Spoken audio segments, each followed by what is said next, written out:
పక్కన జనసేనతో పొత్తు కావాలి, పవన్ కళ్యాణ్ మాకు తోడుండాలి, అదే సందర్భంలో ఇచ్చినటువంటి సీట్లు 25 లోపు ఉంటే అవి తీసుకోవడానికి సిద్ధపడాలి.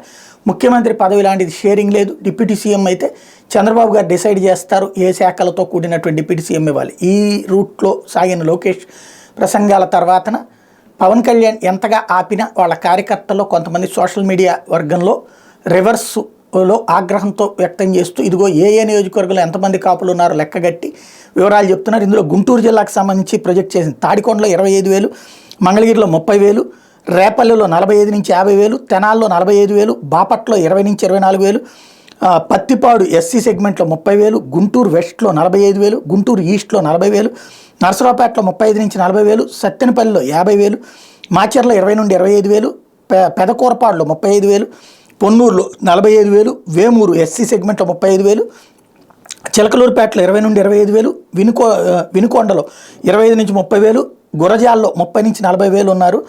ఇంతమంది అంటే ఈ ప్రాంతాల్లో ఉన్నారు కాబట్టి ఈ టెట్లో పవన్ కళ్యాణ్ కనుక సొంతగా పోటీ చేసి నిన్న వస్తే కాబట్టి తెలుగుదేశం వాళ్ళు ఇది లెక్కలేసుకోవాలని చెప్తున్నారు. ఇది గుంటూరు జిల్లా వాళ్ళు మొట్టమొదటి ప్రారంభించారు. అయితే ఇక్కడ అసలు పాయింట్ ఏంటంటే పవన్ కళ్యాణ్కి తెలిసినే జరుగుతున్నది. రెండవది ఏంటంటే మొత్తం కాపులు పవన్ కళ్యాణ్కి ఓటేస్తారా అన్నటువంటిదే ఇక్కడ అసలు ప్రశ్న కదా. దాన్నే కదా మౌలికంగా తెలుగుదేశం పార్టీ రైజ్ చేస్తోంది.